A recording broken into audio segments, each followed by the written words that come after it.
They say you should never drive away a dog that comes to your door at night. As the saying goes, dogs bring fortune, cats bring debt. I didn't believe it at first, until one night, a mangy dog collapsed in front of my house. My uncle, disgusted by its filth, told me to get rid of it. Where did this bad luck come from? Leo, throw this mangy dog out. It's blocking the door, and it stinks to high heaven. Confused, I asked my uncle, where should I throw it? Where else? Toss it in the latrine. Just as I grabbed the scruff of its neck, I noticed it was crying. Seeing its tears, my heart softened, and I let it stay. That simple act of kindness ended up saving my entire family's lives. That night, when Grandma returned from a funeral in the next village, the mangy dog started barking frantically before she even stepped inside. Grandma was terrified and started shouting, "Where did this dog come from? Get it out of here." As soon as Grandma ran into the courtyard, the mangy dog charged out, barking wildly at the empty air outside the gate. I ran over to grab its leash, but who would have thought that for such a small thing? I couldn't even hold it back. The leash slipped right out of my hand. It kept barking and chased something outside with everything it had. Seeing this, my uncle walked out and mocked me. "See, I told you wild dogs can't be tamed. If you want a dog, go to the neighbors and get a puppy. Why bring back a stray and cause all this trouble?" Grandpa smiled and pointed at me, saying, "As long as Leo likes it, that's enough." Hearing that, Grandma helplessly closed the door, picked me up, and said, "Leo, be good. If the dog ran away, it's gone. Grandma will get you another one." Suddenly, that mangy dog let out a howl and jumped right over our courtyard wall from the outside. Our wall was over 3 meters high, yet that dog actually cleared it. And when it landed, it didn't make a single sound. It just wagged its tail and started circling around me. This time, it didn't bark at Grandma, but she was still so scared she backed up several steps. "Something's not right with this dog," she said. Grandpa grabbed her sleeve and said angrily, "It has chosen Leo now. It ate the food Leo gave it, so it's our boy's blessing." Grandma seemed a bit afraid of the mangy dog. She hid behind Grandpa and said to me, "Leo, try going over and petting it." I walked over, and it started whimpering at me again. Although I couldn't understand it, I knew it was trying to please me. As I stroked its head, I turned to Grandpa and said, "Grandpa, this dog's teeth are so sharp. They're longer than the other dogs in the village, and they're curved like hooks." The mangy dog comfortably rolled over and actually showed me its belly. My uncle leaned in and said, "It looked sickly, and its belly was flat just a moment ago. How did its stomach get so round after running out for a bit?" Grandpa puffed on. His hand rolled tobacco and said, "As the saying goes, dogs eat waste and wolves eat meat. This mangy dog is different. Neither of those is its main diet. Meat is, at most, just a snack for it. It probably went out just now to hunt for a real meal." Suddenly, Grandma's face turned deathly pale. She sat on the ground trembling and said, "Are you saying something followed me back just now?" "Shut up. Don't say another word." Grandpa turned and snapped at Grandma. Then he pointed at the mangy dog and told me, "Leo, from now on, only you can feed it. It won't eat if anyone else tries." My uncle didn't believe a word of it. He brought a piece of cured meat from the house and held it out to the dog. Seeing this, Grandma shouted, "Don't do that. We barely have enough for ourselves, and you're feeding it to a dog." Grandpa just smiled slightly, not caring at all what my uncle was doing. Sure enough, the mangy dog turned its head and pointed its butt right at my uncle. It just looked at me and whimpered, its wagging tail slapping the meat right out of my uncle's hand. My uncle was so furious he gritted his teeth. He moved to a different angle, held the meat out again, and said, "Eat it, you damn beast. I'm giving you meat and you're still being picky." The dog's eyes suddenly turned blood red. It spun around and bared its sharp teeth, making my uncle stumble back in fear. Son of a, it tried to bite me. I quickly hugged the dog, and it immediately became docile, nuzzling into my arms. I looked at the meat on the ground, picked it up, and held it out. Only then did it open its mouth to take it. I was suddenly startled by a thought in my mind. Grandma looked delighted and urged me, "Leo, look at him. Whatever name comes to your mind, just say it. Don't overthink it." I stroked its head and noticed it stopped eating. It turned its head and stared deep into my eyes. The name, Lucky, slipped out of my mouth. Right then, Lucky spat out a tooth. Grandpa clapped his hands happily and said to Grandma, "Quick, go to the shrine and get a piece of red string. We'll thread this and put it on Leo." My uncle just spat on the ground in disgust. Grandma chuckled as she tied a knot around the tooth and hung it on my chest. Grandpa smiled and said, "There, now it's official." He looked at the dog and added, "Lucky, Leo gave you this name, so you must stay loyal to him until the end." Lucky circled Grandpa once and nodded. That evening, Grandma lit incense at the family shrine before joining us for dinner. Grandpa told us Grandma had gone to a funeral in the next village. On her way back, she passed the great river. It had rained, making the air thick and damp. Evil spirits in the water often take such chances to crawl ashore. One of those things must have followed Grandma home. Hearing this made me shiver with fear. Grandpa saw me trembling, so he gathered the leftovers from the table and put them in an enamel bowl. He handed it to me and said, "Leo, go give Lucky his rations." My uncle looked annoyed. He wanted those savory leftovers for himself. He grumbled that if we kept feeding the dog, there wouldn't be enough for him. Grandpa glared at him and said, "Don't be so petty. Better days are coming." My uncle lowered his head and muttered, "I thought you said meat wasn't his main diet." Grandpa tapped his pipe, and my uncle shut up. Grandma smiled at me. "Don't be afraid. It's raining out there, so move the dog's bed under the eaves so he stays dry." Later that night, the rain intensified. I was lying by the window when I heard a wolf howl. I sat up instantly. The mountains behind our village are full of wolves. When they're starving, they enter the village for food. The fierce ones will even jump into courtyards to eat livestock. Grandma held me tight and signaled for silence. Grandpa gripped his wood-chopping knife and moved toward the door. The howling outside grew louder, and then a different howl erupted from under our eaves. That was Lucky, but he sounded nothing like a normal dog. Thuds echoed from the sheep pen. Grandma panicked. Oh no, the wolves are going to take our sheep. Grandpa threw open the door, and my uncle charged out first with a steel pitchfork. We reached the pen just as Lucky leaped out through a hole in the wall. My uncle cursed. That damn beast. He's stealing from us. He's not a dog. He's a wolf from the mountains.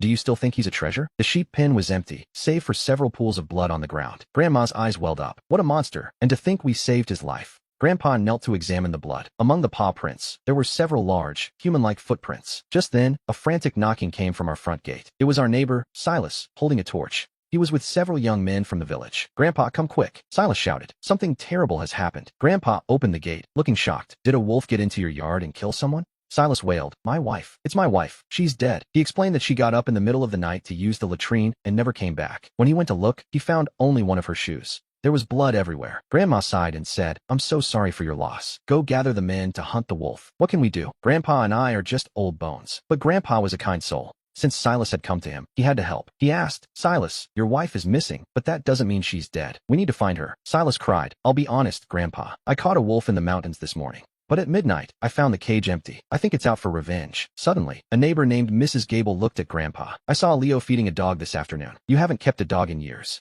Grandma glared at her. She knew Mrs. Gable was up to no good. She had borrowed money from Grandma and never paid it back. They'd fought many times over it. Mrs. Gable continued. Maybe your dog is the wolf that lured the pack here. I panicked and shouted, no, Lucky isn't a wolf. He's a dog. Grandma pointed at Mrs. Gable. Stop your lies. Which I saw us luring wolves. Silas hesitated. Grandpa, we saw a pack of wolves outside your gate just now. I saw a shadow suddenly leap out from the side of the yard, but when I looked closer, nothing was there. I'm not sure if the others saw it. Their attention was fixed on the bloody mess in the latrine. Grandpa knelt down and looked at it for a long time. The blood was covered in paw prints, but there was also a very distinct, large human-like footprint, identical to the ones in our sheep pen. After a while, Grandpa stood up and looked at Silas with a grim expression. Silas, besides bringing back a wolf today, what else did you do? Silas rubbed his nose, his eyes darting around nervously before he stared back at Grandpa. Nothing. I just brought a wolf back. I was about to skin it when it escaped. Grandpa questioned him with suspicion.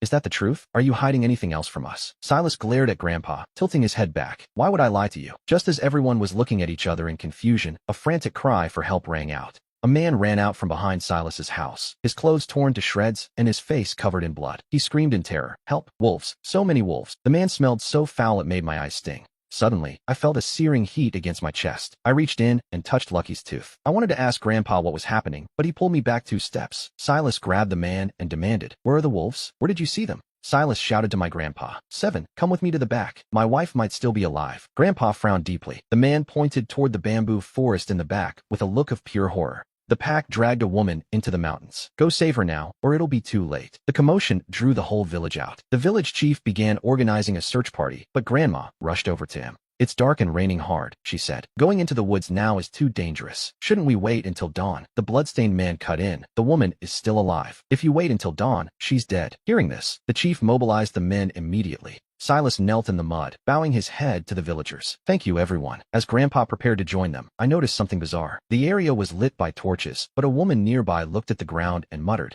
There's nothing here, Leo. Are you seeing things? Grandpa turned his gaze toward me. His expression shifted instantly, and he covered my eyes with his hand. Leo, close your eyes. Don't look, he whispered. As soon as I closed my eyes, voices erupted all around me. Men, women, young and old, all chanting, Go to the mountains and save her. I started shivering violently. Grandma noticed and said to Grandpa, In this rain, Leo might be falling ill. My uncle gripped his pitchfork, wanting to join the hunt, but his eyes looked glazed over and he seemed dazed. The chief was ready to leave. Grandpa suddenly grabbed my uncle and told Grandma, Go back, move now, or we won't be able to leave at all. Seeing us leave, Silas jumped up and cursed. You're not helping? You're heartless. And I called you 7. You're nothing. If my wife dies, I'll make you pay with your lives. Grandma tried to look back, but Grandpa pulled her away. Don't listen to him. Get home and grab our things. If we're late, people will die. By the time we reached our courtyard, my uncle finally snapped out of it. What happened? He asked, confused. Weren't we just at Silas's place? When did we get back? Grandma realized then that something terrible was going to happen in the village tonight. She hurried to lock the courtyard gate. Grandpa went into the main hall and pulled a bronze mirror from beneath the family shrine. The surface was so smooth the reflection blinded me.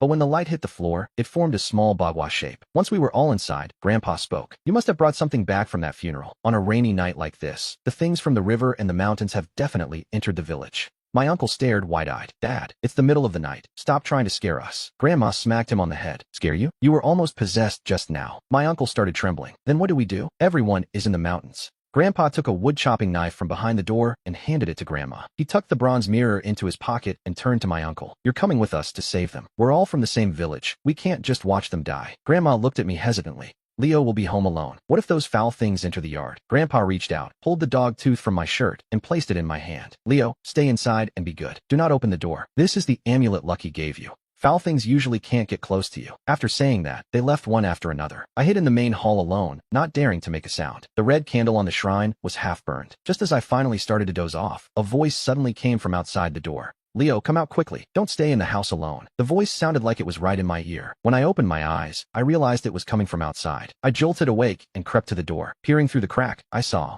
many villagers were in the yard, each holding a torch. Facing the door was the man who had run out from the bamboo forest. The village chief and others stood behind him. The man said to me, Leo, come out. We found the woman. The wolves have been driven away. I raised my hand to open the door, but the dog tooth in my palm suddenly turned searing hot. I snapped back to my senses instantly. Looking at them again, I noticed something. None of them had shadows on the ground. Seeing my silence, the man spoke again. Don't hide in there. Your grandpa and the others went into the mountains and disappeared. We have to find them. It's not safe for you alone. Come out. The voice sounded distant then close, making my head feel fuzzy again. I was so worried about Grandpa and Grandma.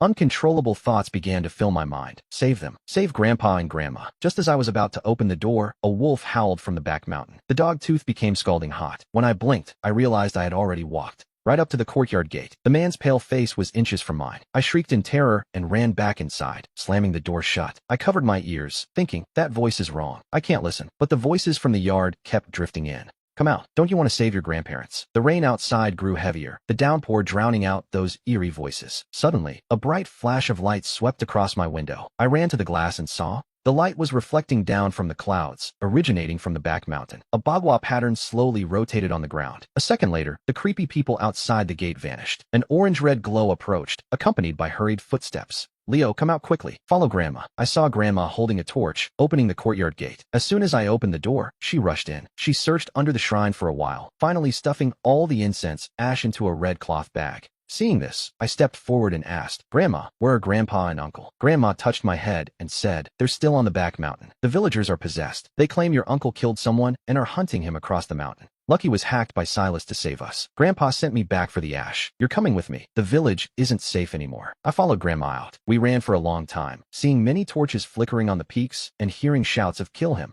I wasn't watching the ground and tripped over something soft. I scrambled up and saw it was a wolf's carcass. Many wolves lay dead on the mountain. Their bodies were bloated, their bellies swollen and round. Water was constantly leaking from their mouths. Halfway up the mountain, I found Grandpa holding Lucky. There was a long gash on Lucky's back, dripping blood, and his belly was terrifyingly distended. Grandpa told me to kneel beside them. Take out Lucky's tooth. Grandma placed the basin of incense ash directly in front of Lucky. She used the dog tooth to pierce through the torn skin on Lucky's back. Red threads soaked in bloody water passed through the wound again and again. Listening to Grandma's chanting, I finally understood what happened. When they reached the mountain, they realized the wolves weren't there to eat livestock. They didn't growl at the villagers. Instead, they were snapping at the air behind them. The air was strange. When the wolves bit down, blood actually splattered. Suddenly, the heavy rain started again. Silas raised his knife to hack at my uncle. Lucky lunged out and bit Silas from behind. My uncle escaped, but Lucky took a blade to the back. The villagers seemed to go mad, surrounding my grandparents. During the scuffle, the bronze mirror fell from Grandpa's pocket. Just then, lightning flashed, and the mirror erupted in a burst of light that shot upward. Thunder rolled, and the villagers fled back toward the village as if they'd seen a ghost.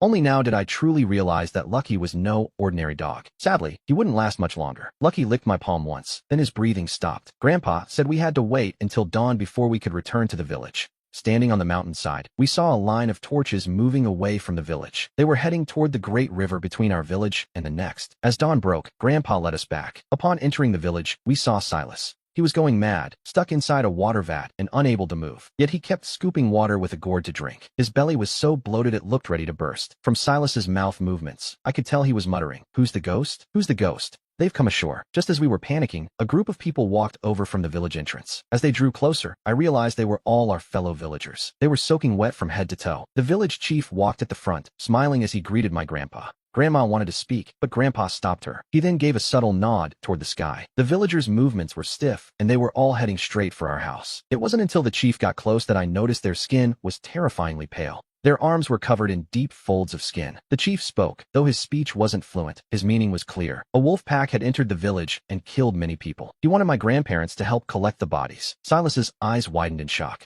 He kept shaking his head. Some of those villagers surrounded us again, their eyes fixed intently on me. In an instant, my skin crawled. Grandpa suddenly shoved me into the courtyard. Grandma took the chance to lock the gate. She touched my head with trembling hands and whispered, "Leo, wait for an opening. Climb out through the hole in the sheepfold and run to the back mountain to find your uncle." As Grandpa and the others followed the crowd away, Silas struggled to crawl out of the water vat. He walked to the gate and said to me, "Leo, run with me. The villagers have all become scapegoats for the water ghosts. We have to get to the mountain. Any later, and it'll be too late." I looked at him and my head spun. Silas's belly had already burst open, yet he was still urging me. "What are you waiting for? Hurry up and come out." I was paralyzed with fear. What was going on with Silas? How could he be alive with his stomach ripped open? I let out a scream and bolted toward the sheepfold. I looked back and saw Silas actually climbing over the wall, laughing at me with a dark, eerie ha, ha, ha. "Run, Leo. Let's see where you can hide." Just as he lunged at me, I ducked between his legs. I tried to rush out the courtyard gate, but found it blocked by a crowd of people. I quickly hugged the wall to hide. Silas grinned at me. I used every ounce of strength to dash into the sheepfold. Luckily, the door was narrow, and they got jammed together trying to squeeze through. I saw the hole in the wall. It was just big enough for me. After crawling out, I turned and sprinted toward the back mountain. Those people were frantic.